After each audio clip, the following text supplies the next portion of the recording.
برنامه خبری و تحلیلی اخبار آزادی. سلام بیننده عزیز. امروز 3 مارس است. در برنامه آخرین خبرهای جهان و تاجیکستان پیشنهاد می شوند. نگاه به سرخط خبرهای برنامه. حزب و گروه های مخالف حکومت تاجیکستان که بیرون از کشور فعالیت می کنند از آوازدهی 2 مارس انتقاد کردند. این انتخابات نبود، تعییناتی بود و امام علی رحمان و تمام این وکیلان مجلس نمایندگان را خودش تعیین کرد. حکومتداران نوی سوریه اصرار می‌ورزند که تعلیم دین اسلام برای افسران پلیس امری ضروری میباشد. افسر حفظ حقوق و ترتیبات باید حلال را از حرام فرق کند. اداره گمرک سوخت هشدار می‌دهد که وارد کنندگان ماشین‌های کهنه به جوابگری کشیده شده از مالکیتشان محروم می‌شوند. 19 عدد واسطه نقلیاتی گوناگون تمغه دریافت گرفته شد. کمیسیون مرکزی انتخابات و رایپرسی تاجیکستان نتیجه‌های ابتدایی انتخابات مجلس نمایندگان و مجلس‌های محلی را اعلام کرد. از 63 کرسی مجلس نمایندگان و یا پلاتای پایانی پارلمان تاجیکستان 22 کرسی بر اساس رویخط حزبی بوده با آن نامزدهای از حزب‌های شامل می‌شوند که در آوازدهی بیش از 5% رای‌ها را کسب کردند.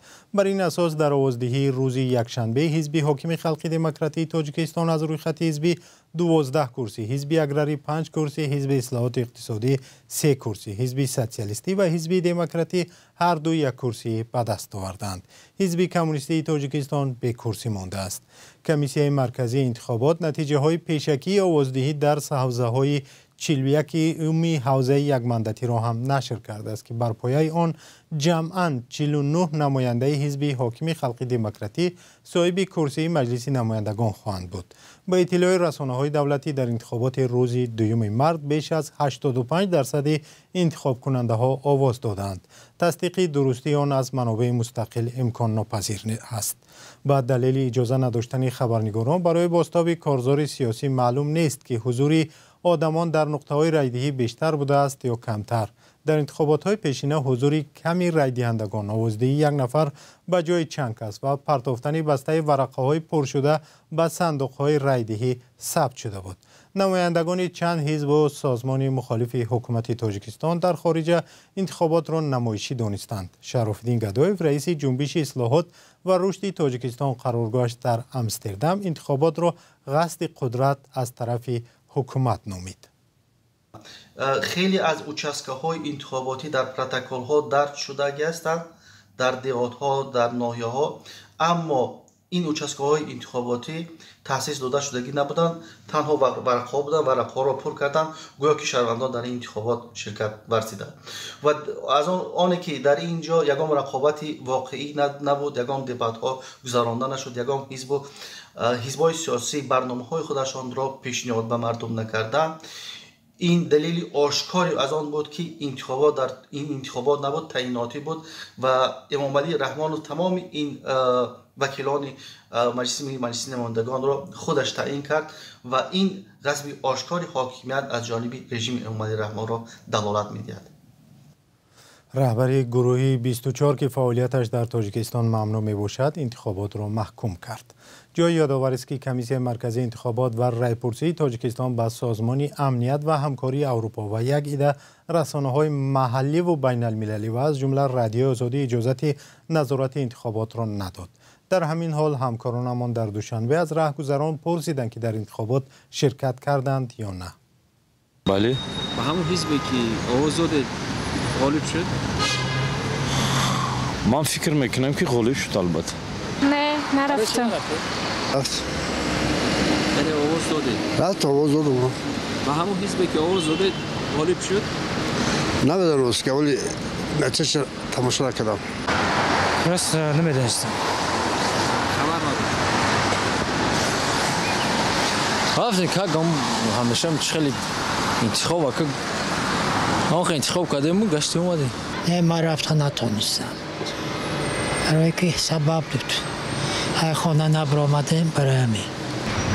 ما مقصد همون چیزا رفتیم، همون چیزا مثال اینویا اسماعیل سامانی بودیم رفتیم، همون چیزا در مکتب من گذاشت، همون چیزا گذراندیم کاملا رفتیم انتخاب کردیم.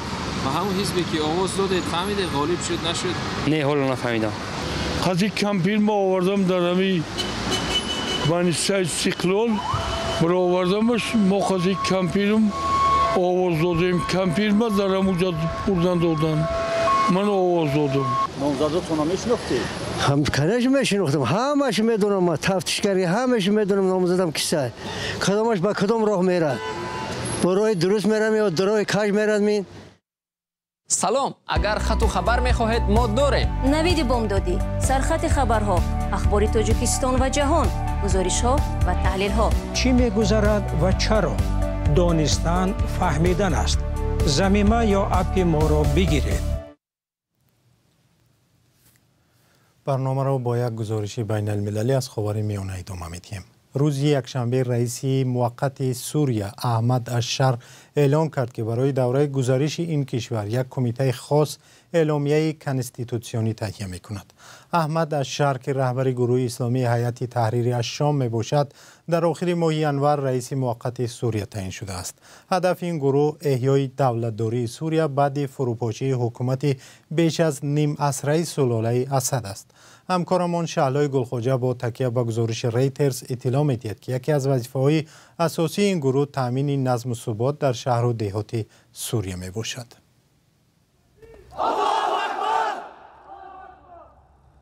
حکومتداران نو سوریه افسران حفظ حقوق و ترتیبات را بر پایه شریعت اسلامی تعلیم می‌دهند. به عقیده آنها نیروی نوی که به جای پلیس ظالم و فاسد رژیم فروپاشیده بشار اسد سر قدرت می‌آید باید در جامعه اهمیت ارزش‌های اخلاقی را بالا برد. خبرنگاری ریترز می‌نویسد حکومت نو سوریه که افسران پلیس را از ادلیب پایگاه قبلی آشوبگران به دمشق انتقال داده است از داوطلبان خدمت نظامی درباره عقیده‌های دینی آنها و شریعت اسلامی سوال می‌کند. افسر حفظ حقوق و ترتیبات باید حلال را از حرام فرق کند.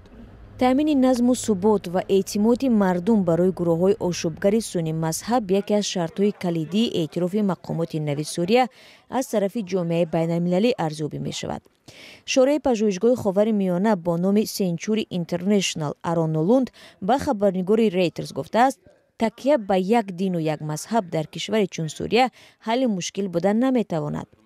به قول این دانشمند نصرانی‌ها، مسلمانان علوی، دروزها و حتی مسلمانان سنی مذهب در شهرهای دنیوی شبیه دمشق و حلب از این تشبث چندان خوشحال نخواهند بود. رهبر فعلی سوریه احمد الشر با امید رفع نگرانی‌های ممالک غربی و خاورمیانه روابط قبلی گروه هیئت تحریری شام با سازمان دهشت‌افکن القاعده را محکوم نموده اصرار می‌ورزد که زیردستانش حقوق اقلیت‌ها را حفظ خواهند کرد. در گذشته پیروان شرعه نظارت جدی طلبات شریعت اسلامی را کنار گذاشتند. 8 دکبر سال گذشته وقتی آشوبگران رژیم اسد را از بین بردند، ده‌ها پایگاه حفظ حقوق و ترتیبات و اداره‌های امنیتی سوریه طلب و تاراج و به کام آتش کشیده شدند. اکنون حکومت نو سوریه آزمون اعلان کرده می‌خواهد به زودترین فرصت نیروهای جدید حفظ حقوق و ترتیبات را روی کار آورد. در سراسر سوریه بیش از 200,000 داوطلب برای کار در پلیس نامنویس شدند. در صف ما افسران نصرانی پلیس هم هستند که از رژیم اسد فرار کرده بودند. تامین نظم و ثبات و بنیاد سوریه نو مسئولیت تمام فرزندان این سرزمین است. هیچ کس به اعتقاد نامزدها توجه نمی کند. استادان اکادمیا باور دارند که همزمان با بهبود وضع امنیتی تحصیل افسران آینده توسعه یافته در سراسر سوریه نظامی برقرار خواهد شد که آشوبگران سالهای اخیر در قرارگاهشان شهر ادلیب بنیاد کرده بودند. در درس‌های دینی اکادمی پلیس محصلین اصول دین، قانونگذاران اسلامی و ترجمه حال پیامبر دین اسلام را می‌آموزند. به گفته رئیس پایگاه‌های پلیس منطقه مرجع دمشق ایمان ابوطالب، شمار از ساکنان سوریه هیئت تحریر شام را سازمان افراطگران می‌شمارند و نمی‌خواهند حکومت این گروه را اعتراف کنند. در عین زمان این افسر تاکید می‌کند که او نمی‌فهمد چرا مردم از نفوذ اسلام که بیش از هر دین دیگر با حقوق انسان احترام می‌گذارد نگران می‌باشند. مقامات در ولایت سوغد میگویند پس از ماه سپتامبر سال 2024 هیچ ماشین کهنه را به کشور راه ندادند. منظور از ماشین کهنه ماشین‌هایی را در نظر دارند که تا سال 2013 استحصال شدند و تاجیکستان ورود آنها را منع کرده است. اما کارمندان گمرک سوغد اقرار شدند که برخی برای ساختکاری به کشور ماشین کهنه وارد کردند. فرزان محمدی گزارش می‌دهد. مسئولان ریاست منطقوی گمرک در ولایت سوغد میگویند با وجود عفو هزارها ماشین کهنه وارداتی هنوز هم بعضی از تاجران با راه ساختکاری حجت‌ها کوشش آوردن چنین ماشین‌ها را دارند. سال گذشته چندین نفر با این جرم بازداشت شده است. 15 حالت پرونده‌های جنایتی آغاز کرده شد و 19 عدد واسطه‌های نقلیاتی گوناگون تمغه дарёва гирифта шуд ки вобаста ба ҳолатҳои мазкур паррандаҳои ҷиноятӣ оғоз гардида ба мақомотҳои тафтишотӣ ирсол гардиданд. асосан ҳолатҳое ки онҳо ба чунин кор даст мезананд ин борои сохтакорӣ намудани шаҳодатномаи техникӣ ба қайдгирии воситаи нақлиёт буд. соли 2024 ҳудуди 2000 нақлиёти соли бароришашон то соли 2013ро мақомоти минтақавии гумрук дар вилояти суғд ба расмият дароварда ва аз ин ҳисоб ба буҷаи кишвар 30 миллион сомонӣ пардохти гумрукӣ ворид кардааст. کارمندان این نهاد میگویند همکسبان خیش را در همسایه کشور آگاه کرده خواهان راه ندادن به نقلیات کهنه گردیدند. ما ازبکستان قطعی همکاری میکنیم به واسطه ما کانال داریم علاقه تلگرام به واسطه تلگرام به واسطه خدمات دیگه علاقه هستیم و هم برای پیشکی آگاه کرده که مثلا داره پیشکی همین ولایت‌ها در سرحد قزاقستان واسطه بازداشت کرده میشه. از اون قزاقستان پیشگیری میشه. دارن رانندگی میکنن که این واسطه ازبکستان اومده همونجا نیستاد. بکو تفاوت به همین خاطر ما جانب بسیار این مسئله با همکاری میکنیم. این ولایت‌ها آزادانه نیست. تاجیکستان از ماه اکتبر سال 2023 آوردن ماشین‌های استحصالشان تا سال 2013 را منع کرد. ولی بسیاری از تاجران آن وقت ادعا داشتند که قرار ناگهانی بود و تجارتشان را در نیمه راه گذاشت. خدمات گمرک در نامه از 11 یونی سال 2024 به حکومت گفت با وجود چاره اندیشه از ماه اکتبر سال 2023 تا این دم به جمهوری باز 2522 واسطه نقلیاتی برارشتان تا سال 2013 وارد گردیدند.